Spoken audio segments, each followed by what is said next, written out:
Very excited to be here as always, even though, as usual, the DSS prevented me from entering the courtroom. But I'm a living witness to history.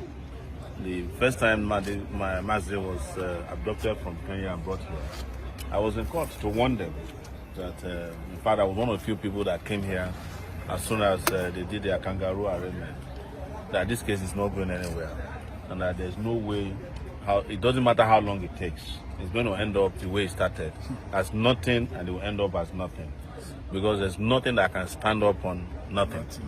The foundation of this was malice.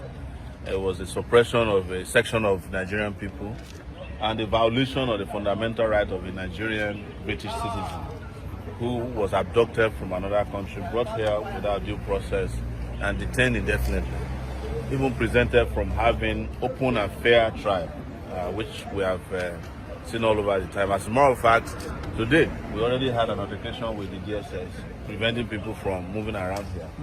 But you know, they started by blocking everywhere. Now they are tired, they can't even block half of the road, because you cannot stop an idea whose time has come. And this is what we have won them. And I'm glad that they are reaching the dead end that we have predicted.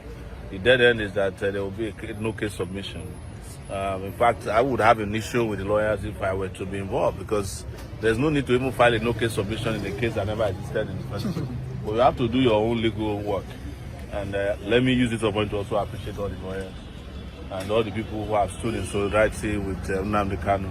I said it that if I'm the last person that will stand with him, I'll stand with him. And mine is not political. Yes. In fact, the most unpopular political decision to take in Nigeria is to stand with Nnamdi Kanu. So if you want to win an election, you know who to stand with, which is the federal government. Yes. But I'm not doing this to win an election. I'm doing it for the freedom of our people everywhere we might find ourselves. And I believe that if Nigeria is going to become one, it has to be on the basis of justice. You cannot be suppressing a section just as the right to flourish and think that you can go home to rest. And you have seen it now. Even those people who never believed Nnamdi Kanu a few years ago, they have seen it with what the Fulani Herdsmen are doing, killing hundreds of people. They are doing it also in the southeast. They killed in Ebonyi, they killed in Enugu, they are killing in Edo, they are killing in Kogi, they are killing people across the country. Imo, yes, there was some killing.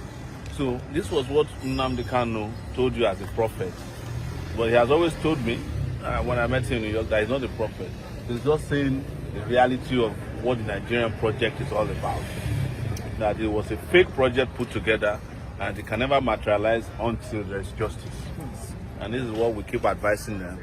The interesting thing was that there was even a time in 2019 that they charged me secretly with him.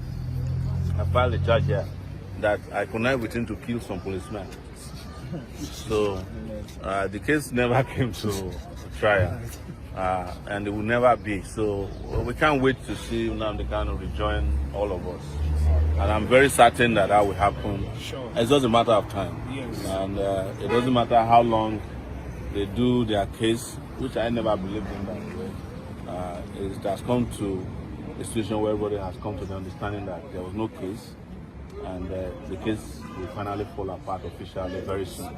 Thank you guys very much.